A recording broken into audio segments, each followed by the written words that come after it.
Là, on a une belle planche, super bien garnie, très bien présentée, il n'y a que des belles choses. La frite, elle croustille, même l'intérieur croustille. Il est bon, mais je préviens, c'est très fort en goût. Moi, j'adore ça. Alors, explique-nous un petit peu comment ça fonctionne.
Cette vidéo est sponsorisée par Terre de France. Terre de France, c'est cette société que vous connaissez déjà, qui fait travailler des artisans français et qui reverse les bénéfices à des associations de militaires ou de paysans en difficulté. Aujourd'hui, je vous présente le café Terre de France. Ils se sont associés avec le torréfacteur Luciani qui fabrique son café à Marseille depuis 1863 en torréfaction lente, ce qui permet de mieux conserver les arômes. Le café que vous m'avez vu goûter, c'est le café en grains 100% Arabica qui a une intensité de 8/10 et qui est aussi disponible en capsule. Vous pouvez même demander à le recevoir tous les mois. Le lien est dans la description, alors n'hésitez pas car en les soutenant, vous nous soutenez aussi. Salut les gars, aujourd'hui on est à Fontainebleau pour un nouveau test du meilleur resto de France. C'est un petit restaurant lié à une boucherie. Donc le mec avait ouvert une boucherie, puis a ouvert un resto, comme ça il se fournit lui-même en viande. Donc un petit resto de viande, juste à côté du château de Napoléon. On va voir ce que ça donne.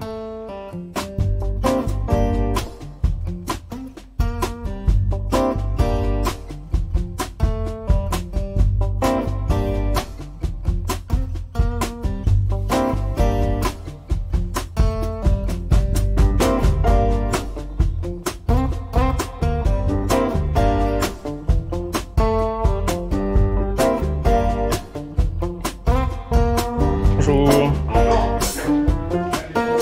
Juste ici sur la banquette ce soir. Parfait. Bon, la déco, ça fait très un peu pub irlandais, un côté anglais avec les banquettes capitonnées, etc. C'est sympa. Tête de bœuf et tout. Franchement, c'est travaillé comme déco. Ça fait, c'est une bonne ambiance, un peu steakhouse, entre steakhouse et le pub. C'est chouette. La carte du restaurant. Ok. Ça, c'est ce qu'on fait à l'année. Globalement, on la change 2 fois par an. Ok. En fonction des saisons. Et après, ça, c'est les suggestions de la semaine. C'est ce qu'on change toutes les semaines. Ok, c'est ce qu'il y avait sur le mur là-bas aussi. Absolument, c'est la même chose. Ok, d'accord. Donc, globalement, pièce du boucher, on la change tous les jours également. Je vais avoir de l'araignée de porc marinée avec l'ail des ours pour aujourd'hui. Ok, super. Le tartare, on le prépare avec pesto et burrata. D'accord. Et saucisse du jour, c'est une petite saucisse au couteau. Mmh. Juste pour aujourd'hui, j'aurai pas d'aligot parce qu'on a fait saucisse du moment, c'est ça? Ouais, c'est ça, okay. Exactement. Saucisse au couteau, ok. Voilà, c'est ça. Juste pas d'aligot pour aujourd'hui. En revanche, en accompagnement, j'ai des frites à la graisse de bœuf. Super. Marinées 2 fois. Ensuite, j'ai purée maison et j'ai de la ratatouille maison. Génial. D'accompagnement. Sur la carte des plats qu'ils font tout le temps, franchement, il y a plein de choses chouettes. Déjà, ils proposent plusieurs races à chaque fois. On voit qu'ils travaillent avec de la Black Angus, donc c'est une race très persillée de bœuf. De la Hereford, qui est assez rare à trouver en France, qui est une race anglaise, qui est très bonne aussi. Ils proposent pas mal de races françaises aussi. C'est sympa, on voit que ça change et que c'est selon les arrivages, selon engraissement. Il y a beaucoup de précision comme ça. Il faut filer maturer entre 1 à 2 mois suivant l'engraissement. Donc on voit que c'est vraiment des produits frais en arrivage et donc forcément il n'y a pas de régularité continue dans les produits que là que vous trouveriez qu'avec des produits qui seraient surgelés, etc. Là, tout est vraiment... On sent qu'ils savent de quoi ils parlent en matière de viande, ça fait plaisir. Il y a beaucoup de choses qui donnent envie. Alors du coup, est-ce que tu peux m'en dire un petit peu plus sur la terrine et la charcuterie? Alors la terrine, elle vient d'un ami du patron qui fait ça dans le Pyrénées. Du foie de porc et poitrine de porc. Super. Avec piment d'Espelette. Charcuterie, on a un bel ensemble. Globalement, tu as du jambon ibérique, tu as du serrano, tu as de la mortadelle à la pistache, saucissons, on a des rillons, tu as des rillettes d'oie aussi avec. Donc tu as un bel assortiment de charcuterie d'exception. Ok. Eh ben écoute, ouais, une petite planche de charcuterie alors. Et après, globalement, si tu as faim et que tu veux te lancer, globalement, on a la planche découverte. Donc là, tu as 3 grillades. Tu vas avoir soit de l'entrecôte, soit du faux filet maturé. Donc c'est à toi de choisir. Onglet de bœuf qui vient Black Angus Irlande. Et en plus de ça, on te mettra la pièce du boucher. Donc c'est l'araignée de porc avec l'ail des ours. Eh ben super, on va partir là-dessus. Comme ça me permet de voir plusieurs choses. Ouais, c'est une bonne idée. Globalement, ça te fait déguster déjà 3 types de viande. Pour le palais, c'est pas mal. Et puis tout en même temps. Génial. Et en plus, en accompagnement, tu les frites à la graisse de bœuf. Exactement. Les frites maison, là, ça me donne bien envie. La cuisson de la viande, tu l'aimes comment? Bleu. Est-ce que tu veux une petite sauce? Alors, sauce maison, j'ai poivre, béarnaise, roquefort et chimichurri. Eh ben écoute, une béarnaise, une roquefort. Béarnaise, roquefort? Ouais. Ça marche. Je vais te prendre une bière pression avec ça, parce que j'ai vu que vous avez des pressions. Absolument. J'ai de la ciné blonde, ciné brune. Ça, c'est de la bière d'abbaye, 7 degrés. Ok. Et sinon, j'ai de l'Henken. Eh ben une Henken alors. En 25-50? En 25. 25.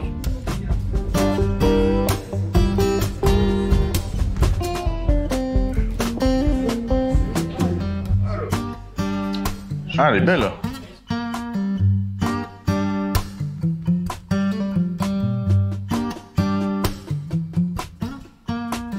là, vous avez le l'andouille de Guéméné. Ok. Là, il y a du salami picante qui vient du Piémont, en Italie. Ok, super. Chorizo ibérique. Serrano ibérique a fini 18 mois. Rion, ça, c'est le fameux pâté de mon pote, terrine Avec du au piment d'Espelette. au piment d'Espelette. Super. Qu'est-ce qu'il y a d'autre? Il y a de la rillette d'oie en dessous. Ouais. Voilà, il y a pas mal de choses, quoi. Tout ça, c'est des choses Et que de la tu... Copa Corse. Tout ça, c'est des choses que tu vends aussi dans ta boucherie ou toi tu Ouais, fais pas de ouais, charcuterie? bien sûr. Si, si. Ouais, Ok. Et le pain, il vient de la boulangerie d'à côté. Du matin. Parfait, merci. Là, on a une belle planche, super bien garnie, très bien présentée. Il n'y a que des belles choses. Je vais m'en y aller. En plus, il y a des choses qu'on trouve pas forcément. Salami picante, c'est une sorte de chorizo italien. C'est très très bon et c'est pas souvent qu'on en a. Un verre de pochet. Le pâté de son pote aussi qui a l'air chouette. L'andouille est belle, elle se tient bien. J'ai hâte de voir ça. Et je vais commencer par le pâté du pote là. On voit ça. Pâté de foie, c'est sûr. Super arrière-goût de piment d'Espelette.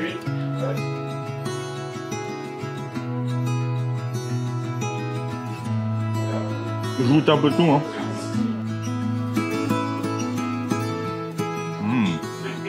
En fait, sur les planches de charcuterie, moi, c'est quelque chose que je commande rarement au restaurant parce que c'est très souvent décevant.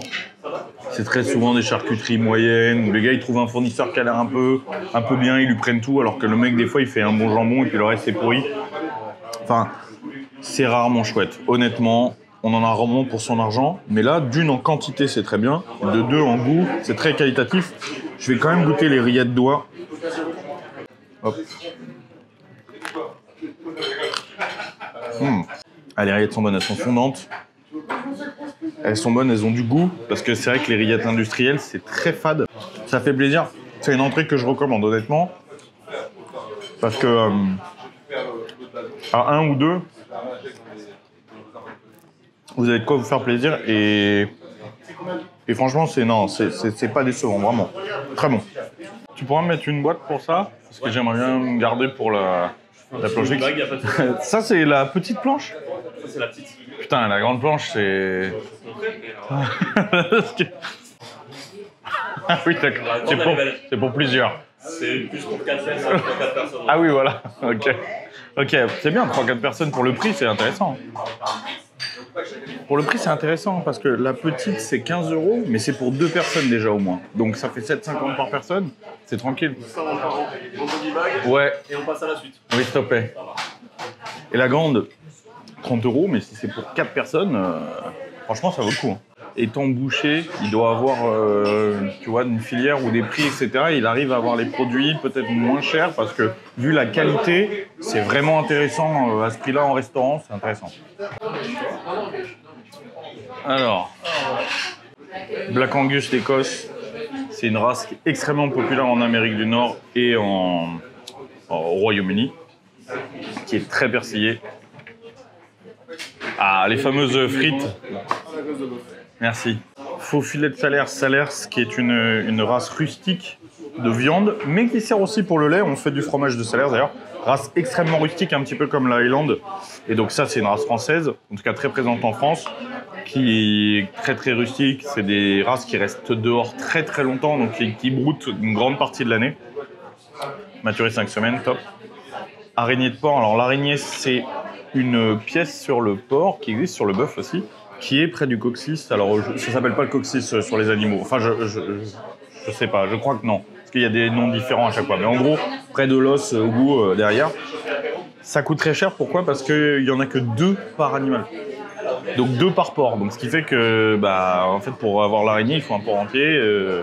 Au niveau rendement, forcément, ça coûte très cher. C'est très bon, très tendre. Et en fait, c'est dans le jambon. Hein. Donc super intéressant. Avec les sauces maison, premier truc que je vais faire, je vais goûter les frites à la graisse de bœuf. Elles ont 2 bains. Les frites à la graisse animale, et notamment la graisse de bœuf, ça change tout. Voilà. Je n'ai que de la croustillance. La frite, elle croustille, même l'intérieur croustille.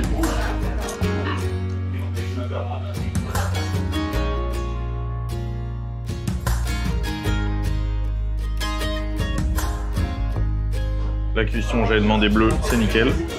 Je commence sans sauce déjà. Bon. Elle est forte. Hein. L'onglet, c'est un morceau qu'on considère presque comme un abat, qui est vendu d'ailleurs très souvent en friperie, parce que c'est un muscle qui est à l'intérieur, qui travaille beaucoup, et donc qui est très fort en goût. C'est un bon plan généralement parce qu'en boucherie, ça vaut pas forcément très cher. Vu que c'est pas hyper beau, c'est pas forcément quelque chose qui est très demandé. Et en dessous de 20, vous en trouvez régulièrement en dessous de 20 € le kilo. À l'heure actuelle, vu le prix de la viande, c'est intéressant, c'est très bon. Il est bon, mais je préviens, c'est très fort en goût. Moi, j'adore ça. Pour le mec qui aime pas la viande trop forte, ça va être compliqué. Ah, mon faux filet, il est trop cuit par contre. C'est dommage parce que l'onglet était vraiment cuit nickel. Là, le faux filet est trop cuit pour moi.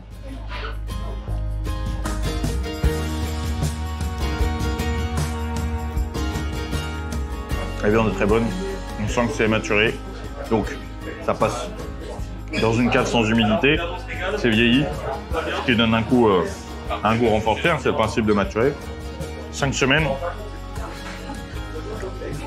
ça reste léger, mais ça donne un bon goût. Même le gras a bien jauni là. L'araignée, voyons voir. Je vais boire un coup d'eau quand même. L'araignée, c'est un morceau qui est hyper tendre.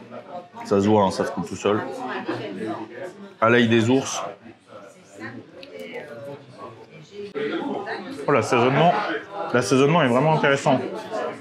L'ail des ours, c'est un truc très fort. Ça va. Ils ont réussi à bien doser. Mais c'est bien imprégné dans la viande. Je ne sais pas s'ils marinent ou s'ils badigeonnent. Je ne sais pas comment c'est fait, mais c'est bien imprégné.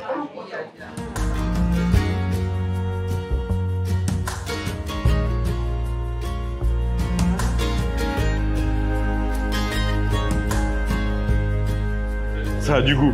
Sauce roquefort, très très forte en roquefort. Alors moi ça me va, hein, parfait. Ça fait plaisir.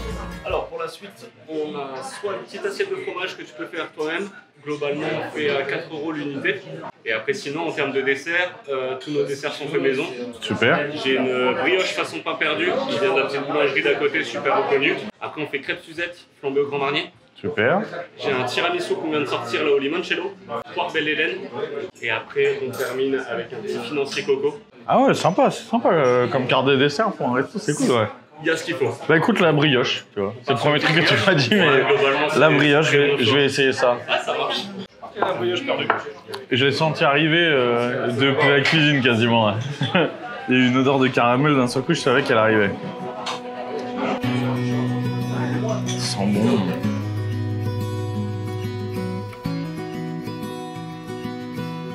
C'est très bon, c'est pas du tout écœurant. Le pain perdu, ça peut être vite écœurant, ça peut être trop sucré, surtout avec un caramel. Étonnamment, c'est pas du tout écœurant. La chef est forte parce que quand vous avez des petits restaurants comme ça, c'est un chef cuisinier qui fait tout, un chef, un commis, etc. Vous n'avez pas un pâtissier qui est là pour faire les desserts. Donc, être très fort en dessert et en cuisine, c'est quelque chose d'assez rare. Franchement, là, j'avoue que les desserts sont pas si simples. Tout ce qui nous a été présenté tout à l'heure, il y a quand même des choses très travaillées de pâtisserie et le rendu est très bon. Ça vaut le coup de prendre un dessert. Bon, c'est l'heure de la note. J'ai très bien mangé, il faut l'avouer vraiment, et je suis rempli à ras-bord. Alors, on commence par l'ambiance comme d'habitude. Pour l'ambiance, c'est très sympa. Honnêtement, c'est Chaleur Extra. J'ai enlevé un point parce que je suis taquin pour les sets de table en papier. J'aime pas. C'est vraiment un truc que je trouve un petit peu dommage parce que ça correspond pas à l'ambiance générale du restaurant, qui est pas justement un truc vite fait, genre steakhouse vite fait, mais qui au contraire fait cosy et sympa. Et c'est vrai que moi je suis vraiment pas fan des sets de table comme ça. Après, voilà, ça mériterait de soit des sets de table en tissu ou nappe ou quoi, mais voilà. Bon, pas forcément une nappe parce que les tables de bois brut comme ça c'est bien aussi, mais voilà. Après c'est comme d'habitude, comme je dis à chaque fois, c'est histoire de dire aussi parce que ne pas mettre 20 à tout le monde, mais évidemment, ça reste de très bons restaurants dans lesquels je vais à chaque fois. Donc forcément, les notes sont très élevées. Menu, j'ai mis 5 sur 5. Pourquoi ? Ben, y a du choix, mais sans trop. On sait qu'un menu avec trop de choix, généralement, c'est pas bon. Ils ont pensé, c'est un steakhouse, mais ils ont pensé aux gens qui mangent du poisson. Il y a du très bon poisson en entrée, enfin des très belles choses qui sont proposées en entrée et en plat. Il y a les arrivages de la semaine aussi, qui changent, la race de bœuf qui change selon les arrivages, etc. Donc vraiment, ça permet d'avoir, sans avoir des milliers de plats, quand même pas mal de choix différents, et ça c'est très chouette. Et il y a des plats très simples, des grillades, et en même temps des plats travaillés. Donc vraiment le menu 5 sur 5, même dans les desserts, il y a du choix travaillé, donc vraiment top. Quantité, j'ai mis 5, c'est limite trop. Hein, quand on voit la petite planche, comme j'ai dit en entrée, qui était déjà ras la gueule. Alors moi j'ai pris la steak, ok, j'ai pris la plus grosse, mais j'ai vu les quantités de manière générale. C'était vraiment très très bien rempli. Le goût, j'ai enlevé un petit point. Alors c'est excellent. La viande est très bonne. Je vais dire d'abord les bons points. La viande est très bonne. Il y a de la viande forte en goût et ça fait plaisir. On verra après, on discutera, on ira voir la boucherie et on discutera avec le chef pour savoir, enfin avec le patron, qui n'est pas le chef, pour savoir un petit peu comment il sélectionne ses viandes, etc. Mais en tant que boucher, c'est très bien choisi parce que c'est vraiment bon, elles sont bien travaillées, etc. La charcuterie, c'était pareil, très goûteuse, vraiment au niveau du goût, et le dessert, excellent. Donc au niveau du goût, très bien mangé, mais j'ai enlevé un point à cause de la cuisson de mon faux filet. Parce que, alors, il faut quand même dire que c'est beaucoup plus difficile avec des choses qui sont maturées longuement, parce qu'évidemment, elles sont beaucoup plus sèches, donc c'est plus dur, et on a plus tendance à vite les faire trop cuire. Mais c'était quand même légèrement trop cuit pour moi. Pour une cuisson bleue, ça a été un petit peu trop cuit, et c'est dommage parce que c'est quand même un restaurant de viande, donc c'est dommage. Même si les deux autres cuissons étaient nickel. Voilà, j'ai enlevé un point. Le prix, j'ai mis 5 sur 5 parce que le rapport qualité-prix, il est très intéressant. Aujourd'hui, la viande, c'est devenu très très cher. Les prix explosent, et quand je vois qu'il arrive à sortir un onglet de veau à 20 €, des choses comme ça, honnêtement, c'est... Enfin, même l'assiette que j'ai mangée, c'est pas avec les frites, etc., 35 €. Bon, parce que sans prendre d'entrée, ça suffit. Ça fait quand même un beau repas. Il y a quand même la quantité au niveau de la viande. Honnêtement, au niveau du prix, c'est fort. Il tire vraiment pas les prix vers le haut. Donc voilà, c'est vraiment top. Donc ce qui nous fait une note sur 20, ramenée à 18,4. Donc encore une excellente note. Mais comme je vous le dis, on va pas... Ça m'étonnerait qu'on fasse un restaurant un jour où on fasse 6 sur 20 parce que forcément, je les sélectionne à l'avance, je sais déjà où je vais mettre les pieds. On va aller voir la boucherie et puis ensuite, à la fin du service, on reviendra discuter rapidement avec le patron.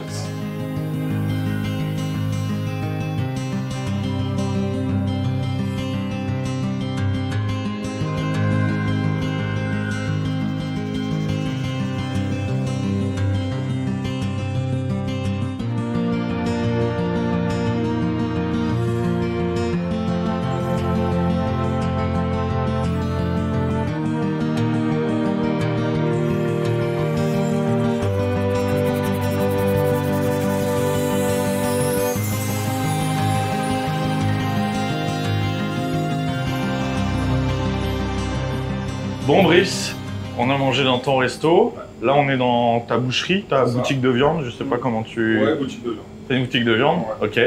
Alors, explique-nous un petit peu comment ça fonctionne. Les viandes qu'on voit ici, c'est celles qui sont dans le resto aussi? Exactement, tout ce qu'on a au resto, on le retrouve ici. En fait, moi, à la base, je suis négociant en viande. Donc, je conseille en viande des établissements, restaurants, bouchers, traiteurs. D'accord. Et ici, c'est de faire découvrir aux gens tout ce qui se fait de mieux en viande dans le monde entier. Ok. Donc, on travaille avec des éleveurs français. Toi, tu es en contact avec des chevillards ou des éleveurs, ou directement avec les éleveurs? Directement avec des négociants aussi sur les lignes de Rungis. Moi, je sélectionne toutes mes viandes. Après, ça part dans un atelier avec qui on sous-traite la découpe. D'accord. Eux, ils coupent, ils emballent, ils étiquettent, comme moi je leur ai demandé. Donc, ils ont un cahier des charges à respecter par rapport à ce que je leur demande. Et l'idée du sous-vide, ça m'est venu pour justement proposer aux gens plus de viande. Ouais. Quand vous venez acheter une côte de bœuf, un onglet de bœuf, une bavette, vous avez au moins 3 races à viande différentes. Et chaque semaine, on va changer, on va renouveler ces races pour vous faire découvrir tout ce qui se fait. Ok. On va faire du black angus, des viandes d'Argentine, du charolais gras, de la limousine, etc. J'ai vu de la Salers aussi que j'ai mangé. De la viande de Galice. Super. On fait maturer nos viandes également de 4 à 7 semaines. Ok, génial, génial. Et donc après, tu as eu l'idée d'ouvrir le restaurant? Voilà, ça s'est fait un peu par hasard. Je suis tombé par hasard sur le local. J'ai mis tout ce que je voulais moi en tant que client. Une ambiance un peu pub irlandais, parce que je m'y sens bien. Ouais. Et puis, on se prend pas trop la tête. Tu me disais que ta chef, en gros, donc celle qui cuisine, tu lui fais vraiment confiance, c'est ce que tu me disais tout à l'heure? En fait, c'est quelqu'un à qui je livrais de la viande depuis plus de 10 ans. D'accord. À chaque fois qu'elle allait dans des établissements, c'était moi le boucher. En fait. Ok, ouais. Et puis après, la vie fait qu'elle a arrêté et je suis tombé en même temps sur ce local. Je l'ai appelé et puis elle était partante pour l'aventure. Donc ça fait 3 ans maintenant qu'on est ensemble, qu'on travaille. Super. Et voilà. Ça marche bien alors. Ouais, ça marche bien. Bah, franchement, tu pourras la féliciter parce que c'est top ce qu'elle fait. Ouais.